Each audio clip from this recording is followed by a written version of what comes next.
So our scripture today is found in the book of Mark, Mark chapter 6, verses 30 through 32. And we're taking a small section. It's a section that I think often gets lost because it's in between the death of John the Baptist and the feeding of the 5,000. And it's really easy to kind of be like, all right, yeah, this happened, and we move on. But I think there's some important stuff right there in Mark chapter 6, verses 30 through 32. So let's read it. Then the apostles gathered to Jesus and told him all things, both what they had done and what they had taught. And he said to them, "Come aside by yourselves to a deserted place and rest a while." For there were many coming and going, and they did not even have time to eat. So they departed to a deserted place in the boats by themselves. Right? So we're going to stop there today. But this is the beginning of the feeding of the 5,000 because the people are going to follow them, right? But the important part I want you to see is that when they have done the work, Jesus says, "I want you to come and I want you to rest." Right? And if you remember back about 2 weeks ago, the work that they were doing is Jesus had gathered them up and he had sent them out in pairs to go out and witness to the world, to kind of minister to the world around them, to go into the towns, to teach them all the things that he's taught them, and to stay with people there, kind of to do the work, really, of the ministry. And so they went off and they did that. When they had done that, they come back and he's like, "All right, what did you do?" Right? One of the things that I note there is that we have to give an account. Right? I'm one who, I don't like to give an account of what I've done. At school, they could come in and say, "Hey, what did you teach?" It's like, "Well, I taught English. That's what I taught," right? Well, the specifics are different for each class because, well, these guys had this question, these guys had that question. But here's the general thing. We have to give an account, though.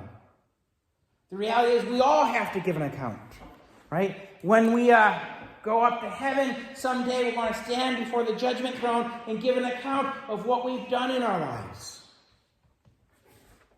God's going to look at us and say, "All right, this is the stuff I gave you. What did you do with it?" We have to give account. It's not going to be one of those, "Well, no, tell me, show me," right? We remember the story, the parable of the talents of the guys. Some were given 10, some were given 5, and one was given 1. All right, and the 10 goes and he uses it to bring in more. The 5 goes, he uses it to bring in more, and the 1 goes and he buries it. And then at the end, God comes back and he says, "All right, give me an account." And the one says, "I buried it because I knew you were a hard man and that you reap where you didn't sow." And God said, "Look, I gave you that thing to use it, to make money, to do stuff with." Right? The reality is we all have to give an account. Not just pastors, not just ministers, not just all of us have to one day say, "God, this is what I did with the life you gave me." Right? And so they gave an account. And after they gave an account, he said, Come and have some rest." And it's really this idea of resting that I really want us to focus on, because I think it's the one that we need, right? Because, well, turns out that most of you guys are workers. You do things. You have this constant need to feel productive, to be doing things. And for a lot of you, you feel bad when you're not doing something. Right? You feel bad when you're taking that moment to breathe and you're like, "But I should be doing." Right? This is a very common thing in my household, especially from my wife. "I should be doing." "Well, the dishes aren't done." "Yes, I'll get the dishes later, dear. You sit down and you rest." Right? And of course, later comes and she's already done the dishes because she won't sit down. Right? The reality is that we need to rest. Jesus tells the disciples to rest. The 10 Commandments tell us to take the Sabbath, remember the Sabbath. Jesus tells us later the Sabbath wasn't made for, or man wasn't made for the Sabbath, but the Sabbath was made for man because we fundamentally need to rest. We need moments where we take a break. But as we look at this passage, one of the things that I think that we need to note about that, and I know this is not for all of you guys, it's for some of us though, is the rest comes after you've done the work, right? You do the work, then you rest.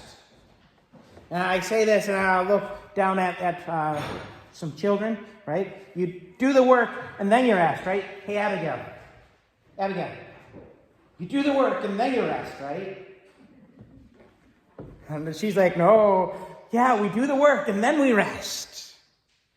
And this is an interesting concept for some people. But when we look through the resting in Scripture, we find the work was done and then we rested.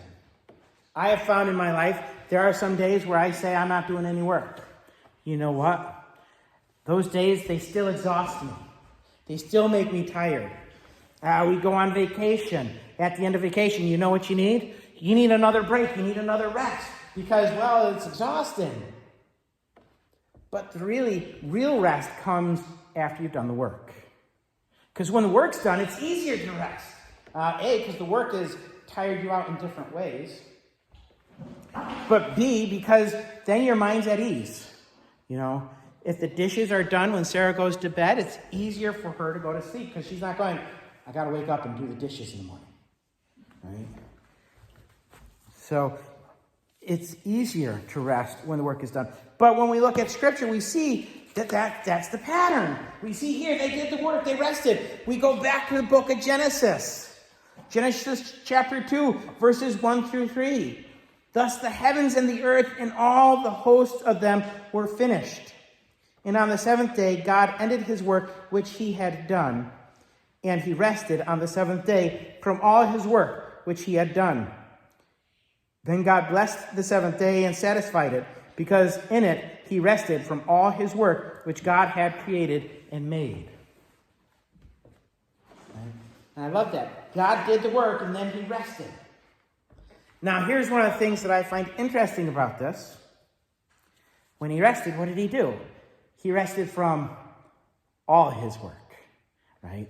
In my household, well, I'm resting from the dishes right now, so I'm vacuuming the floor. That's not rest, right? And I'm picking on Sarah because Sarah's the one who does most of that stuff, but I do it too. Well, I'm not working on church stuff right now. I'm working on school stuff. This is my rest. This is my break, right? No, rest is to cease from all of your work. Just to stop working for a moment. To stop doing things. To take that breath. There's a type of exercise called CrossFit. The idea of CrossFit is, well, when you're resting from this exercise, you're doing that exercise. Well, I can tell you, if that were my rest, I would be dead, right?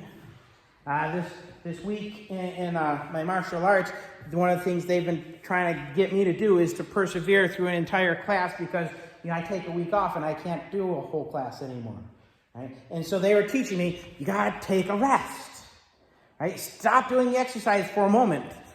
Catch your breath. Do that and then get back into it. Right? Because if we don't take a rest, we're not going to make it to the end. We're not going to make it to be able to do the things we need to do. And so we do our work and then we rest. Then we rest. We stop working. Right? And for some of us, we need to understand that a little bit more. And so if we look at Matthew chapter 11, verse 28, Jesus says this. He says, "Come to me, all you who labor and are heavy laden, and I will give you rest. Take my yoke upon you and learn from me, for I am gentle and lowly in heart, and you will find rest for your souls, for my yoke is easy and my burden is light." The idea of rest is that burden is being lifted up off of you. Right? That burden is being taken away. It's important for us to find moments in our lives where we have allowed the burden to be taken away. Right? I used to like hiking and stuff and resting, you take your backpack off, you set it down, you take the burden off for a moment, right? When I was younger, though, I was macho and not going to do that, and so you kept the pack on, and at the end of the thing, you'd be like, oh. And the old person, the counselor who would go with us, would be like, you should have set your stuff down. You should have taken the rest when it was given you, right? Too often times we don't allow our burden to be taken. We may come to Jesus, but we say, Jesus, I'm going to hold on to the burden. I'm going to keep focusing on the troubles at hand. Right? We don't cease from the work. But Jesus says, no, you need to take a rest. You need to have that moment. You need to find time by yourself. Right? He says, come aside by yourself to a deserted place to rest. Find some time to be alone. I find when I drive to work, it's kind of restful. It's kind of peaceful. When I drive to Tang Soo Do with Daniel in the car, it's not so restful, not so peaceful. Right? Because now we've got work to do. We've got a relationship to build up. Right? We need to find time when we're by ourselves doing nothing. Right? Because we need to rest. And here's a reality about this, though. Because I know this is where a lot of us go. Well, I can't take a rest. There's still more work that needs to be done. Right? Notice in Genesis chapter 2, it says he ceased from all work because he had done some. Right? It's not that he was done with all of his work. But for that seventh day, he stopped working because he had already done the work of creation. I finished that work, and now I'm taking a rest before I go on to something new. If we look here in verse 31, when he says, come aside by yourself to a deserted place and rest a while, it says, for there were many coming and going, and they did not even have time to eat. Right? He said, you need to find time to rest because there's work that needs to be done. Right now, there's work going on. Everything's so busy. Everything's so crazy. Make time to rest. Right? Even though you see everything else is happening around you, even though there's still some dishes in the sink. Make time to rest because you've done the work and you need to just say, all right, that job will wait for later. I need to take a moment. I need to catch my breath. Right? And here's the reality. If God took a rest, we ought to as well. Right? If Christ said, hey, here's the rest, we ought to. As I said, this is the beginning of the feeding of the 5,000. What we find is right after the feeding of the 5,000, Jesus sends his disciples off on a boat, and he himself goes up to pray by himself. Right? Even Jesus, we find him taking these moments to rest, where he gets by himself and he ceases to do the work, and he's like, all right, I just need some me time. So I guess one of the things that I should point out is we shouldn't feel guilty when we take that me time. And we also have to recognize what is our work. Right? What is our work? There are lots of things that are our work. As a father, part of my job is to raise my children. And yeah, as a parent, we need a break every once in a while. I get a break from my children when I go off to work. I drive off to work. Sarah doesn't get that break, right? She needs to find a break from time to time, right? As a teacher, we get this nice summer break, right? And most teachers have a problem of they are still thinking about school over summer, right? And Candy's like, yeah, we do, right? You need to take a moment where you say, no, I got to stop worrying about that. All of us are children, and we have parents. Or we have family members, brothers and sisters, cousins and stuff that we have to take care of every once in a while. Every once in a while, we need to take a moment and say, you know what, we just need time. We need to take a rest from that. Right? We all have to share the gospel. But sometimes we need to take a moment and say, you know what, I need to go by myself. Okay? Because Jesus did. The disciples did. We need to as well. And it doesn't matter if there's work going on around us. Every once in a while, we need to recharge. But there's something else that I find interesting about this. And that's verse 33, which we didn't read yet. And verse 33 says, "But the multitude saw them departing, and many knew him, and ran there on foot from all the cities. They arrived before them and came together to him." So here's the disciples. They're departing so that they can get a rest. They get to the deserted area, and it's not deserted anymore.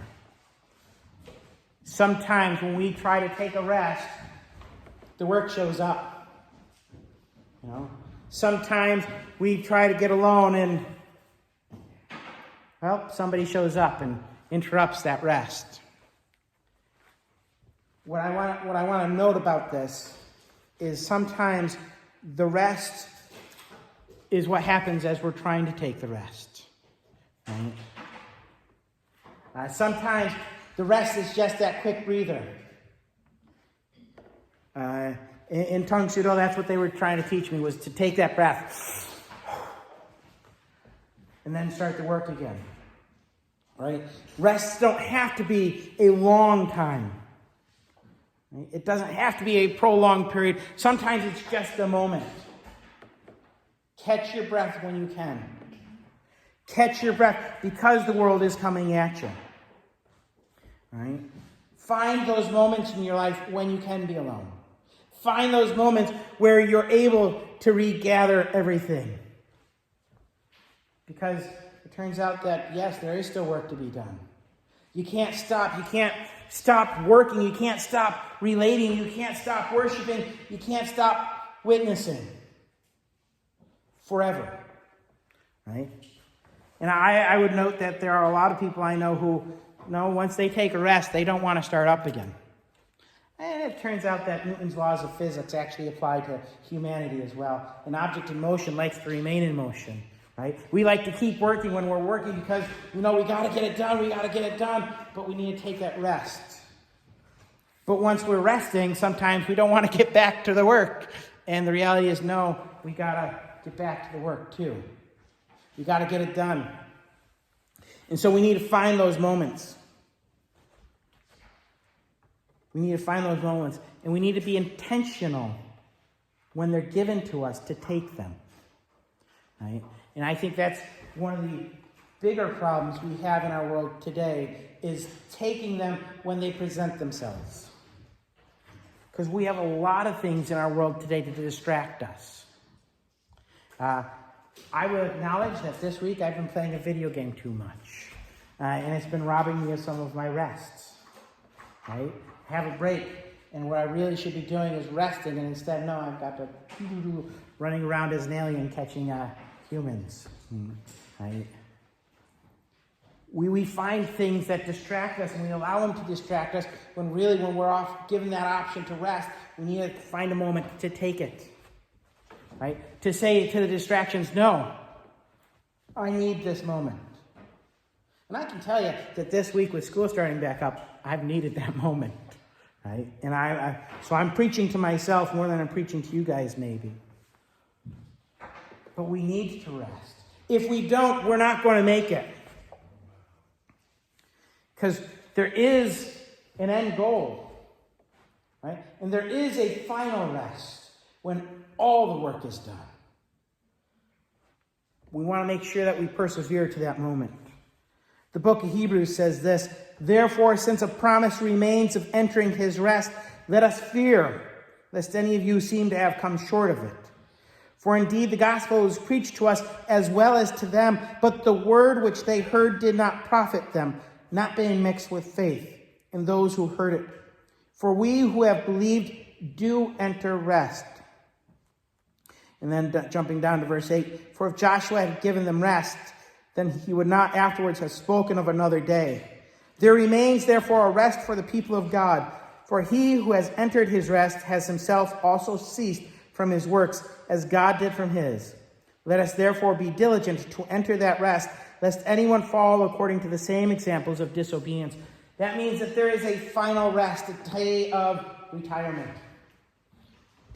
And not the retirement of, I'm not doing my earthly job, right? But a final day where we can say, all the work is finished. And we want to make sure that we persevere until that day. And in order to do that, we need to find those moments where we take a rest. If we don't find those moments, we're going to find ourselves falling into things we shouldn't. Falling into things that are more crutches. Falling into things, bad habits. Because we're too tired. We're exhausted. And it's important also that as we find our rest, we don't try to find things that substitute the rest. Because nothing is as good as actual rest, right? This morning, I woke up and I had a soda for breakfast because it has sugar and it has caffeine. And it turns out that sugar and caffeine, they may make you awake for a little bit. They may make you alert to do stuff. They don't last. They're no substitute for rest, right? There is no substitute for real rest, right? That time when we are alone with Christ, that time where we are allowing ourselves to recharge when we give up our burdens. There's no substitute for it. And so let's find those moments of rest so that we can finish the work he has given us. Because each and every one of us has a task to do. So let us find moments of rest so that we can complete it. Will you bow with me in prayer?